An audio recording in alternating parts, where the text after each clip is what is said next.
Shalom. Selamat pagi saudara-saudara yang Tuhan kasihi.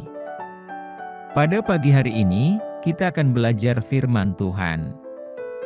Namun, sebelum kita memulai renungan pagi ini, mari terlebih dahulu kita berdoa. Bapa yang baik, Bapa pengasih di dalam kerajaan sorga, pada pagi ini kami rindu mendengarkan firman-Mu. Biarlah kiranya firman ini bisa menjadi berkat untuk kami yang mendengarkan. Berkati kami dalam aktivitas kami hari ini, kiranya Tuhan Yesus beserta dengan kami. Berkati kami dalam setiap pergumulan kami, agar kami bisa melewatinya dengan tuntunan Roh Kudus. Inilah yang menjadi doa dan permohonan kami, karena kami berdoa hanya di dalam nama Tuhan Yesus Kristus. Amin. Saudara, ayat bacaan hari ini tentu sudah tidak asing lagi bagi kita. Firman Tuhan berkata, "Sebab rancanganku bukanlah rancanganmu, dan jalanmu bukanlah jalanku, demikianlah firman Tuhan. Seperti tingginya langit dari bumi, demikianlah tingginya jalanku dari jalanmu dan rancanganku dari rancanganmu." Yesaya 55 ayat 8-9. Awalnya sulit bagi saya untuk memahami ayat ini, tetapi kemudian saya mengerti bahwa ayat ini berbicara akan sesuatu yang sangat besar. Ini adalah ayat yang menunjukkan betapa besarnya Allah yang tidak akan mampu terselami dengan kemampuan akal kita yang begitu terbatas. Kita boleh hebat dengan menciptakan teknologi dan terus berkembang maju di segala bidang, tapi tetap saja kita tidak akan pernah mampu mencapai tingkat seperti Tuhan. Kita tahu bahwa Tuhan selalu rindu untuk memberkati dan menolong anak-anak-Nya, dan selanjutnya kita pun harus tahu pula bahwa Tuhan punya 1001 cara untuk menggenapinya. Cara yang dipakai Tuhan itu ajaib, tidak pernah terpikirkan oleh kita, tidak terselami, bahkan tidak mampu dipecahkan dengan akal logika kita. Ada begitu banyak contoh ajaib yang bisa kita dapati di dalam Alkitab. Coba lihat bagaimana Tuhan menolong Elia lewat burung-burung gagak yang membawa roti dan daging setiap pagi dan petang ketika ia berada di Sungai Kerit. 1 Raja-Raja 17 ayat 1-6. Kemudian lihatlah bagaimana Tuhan menolong seorang janda yang terjerat hutang lewat sedikit sisa minyak yang ia miliki. Tuhan sanggup mengisi bejana-bejana hingga melimpah, lalu menyuruh perempuan itu untuk pergi menjual minyak untuk menutupi hutangnya. Bahkan begitu melimpah sehingga si janda masih memiliki sisa uang yang bisa ia pakai untuk menghidupi dirinya dan anak-anaknya. 2 Raja-Raja 4 ayat 1-7. Lantas, bagaimana dengan kisah perkawinan di Kana? Di mana Yesus mengatasi masalah kehabisan anggur hingga berlimpah-limpah? Yohanes 2 ayat 1-11, atau mengenai penggandaan 5 roti dan 2 ikan yang dimiliki seorang anak kecil, untuk memberi makan lebih dari 5.000 orang? Matius 14 ayat 13-21.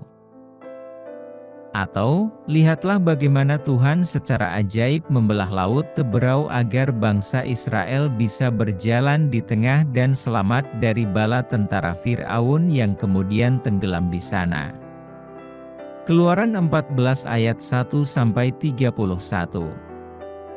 Ini baru beberapa contoh saja, karena ada begitu banyak contoh di dalam Alkitab yang mencatat bagaimana bervariasinya perbuatan ajaib yang dilakukan Tuhan untuk menolong dan memberkati anak-anak-Nya. Hingga hari ini pun, berbagai mukjizat yang ajaib masih bisa kita saksikan. Orang sakit disembuhkan, rumah tangga atau diri seseorang dipulihkan, orang-orang yang terikat mengalami pelepasan dan sebagainya. Bahkan, orang mati yang bangkit kembali pun masih juga terdengar hingga hari ini.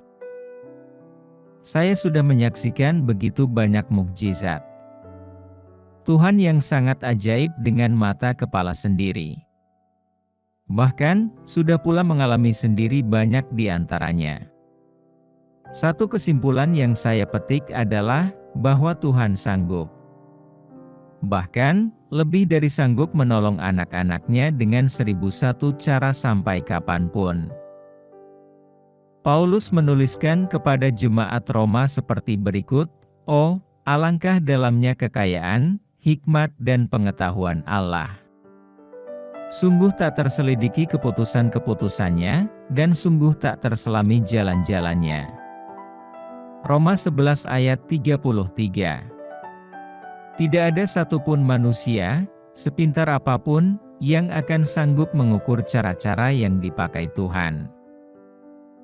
Paulus pun melanjutkan, "Sebab, siapakah yang mengetahui pikiran Tuhan? Atau siapakah yang pernah menjadi penasihatnya?" Ayat 34. Alangkah sia-sianya, jika kita terus menerka-nerka, bagaimana Tuhan sanggup menolong kita untuk lepas dari masalah yang tengah kita gumuli hari ini. Alangkah ironisnya, jika kita merasa putus asa bahwa masalah kita tidak akan mampu terpecahkan. Kita bisa memakai logika kita yang paling muktahir, untuk menganalisa problema yang tengah kita hadapi hari ini. Dan mungkin logika kita berkata, bahwa apa yang kita alami tidak lagi memiliki pemecahan, atau jalan penyelesaian, namun di tangan Tuhan tidak ada yang mustahil. Segalanya mungkin, dan Tuhan bisa memakai orang-orang, atau hal-hal yang tidak pernah terpikirkan bagi kita untuk menjadi salurannya dalam menolong, atau memberkati kita. Kita tidak akan pernah bisa mengukur Tuhan. Jarak antara kemampuan logika kita, dan kemampuan Tuhan itu bagaikan bumi dan langit, tidak terselidiki, tidak terselami. Jika demikian, tidakkah lebih baik apabila kita menggunakan iman kita secara baik untuk bisa percaya kepada Tuhan sepenuhnya? Tentu saja kita bukannya tidak boleh menggunakan akal pikiran kita.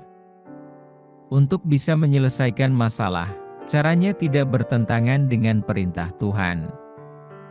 Tetapi, di sisi lain kita jangan sampai lupa bahwa di atas segalanya kita punya Bapa yang besar kasih.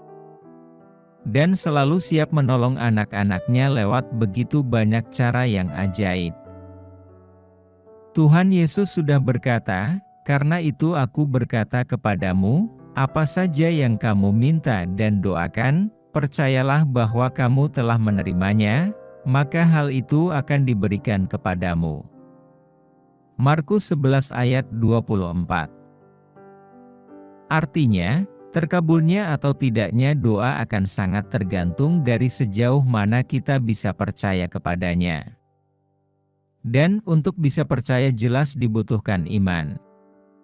Sebentuk iman yang setidaknya sebesar biji sesawi yang sanggup membawa kita mengalami mukjizat-mukjizatnya yang ajaib. Saudara, berabad-abad yang lampau, pemazmur sudah menyadari betapa besarnya kemampuan Tuhan untuk memberi pertolongan dan berbagai hal lainnya lewat 1001 cara yang ajaib.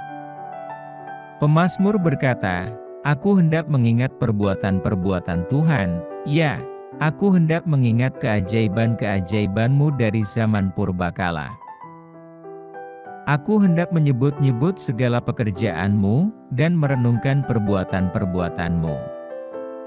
Mazmur 77 ayat 12-13.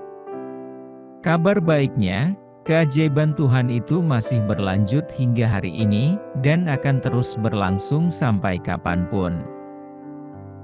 Jika demikian, mengapa kita harus gentar menghadapi masalah seberat apapun yang tengah menghimpit kita hari ini? Teruslah hidup dalam pengharapan dan kepercayaan penuh dalam Tuhan.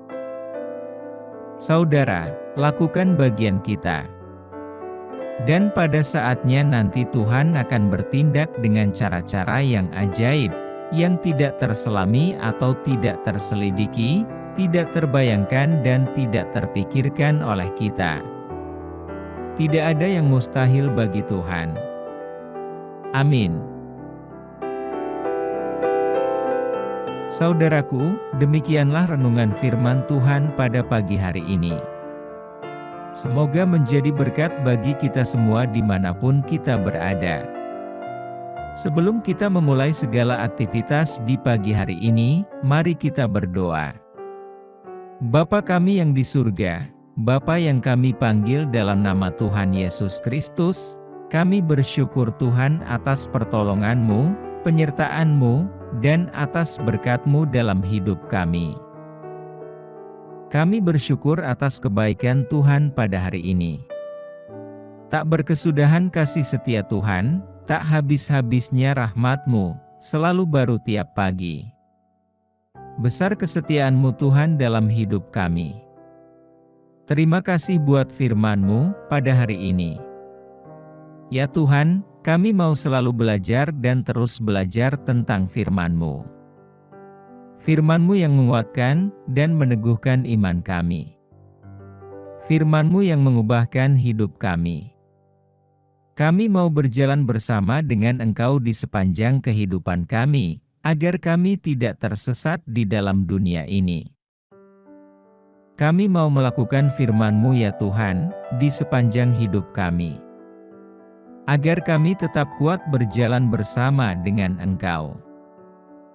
Terima kasih ya Tuhan, buat kesempatan hidup yang masih Engkau berikan kepada kami. Segala pergumulan dan persoalan hidup, kami serahkan di dalam tangan-Mu. Engkau akan menyelesaikannya bagi kami dan kami hanya berharap kepada-Mu.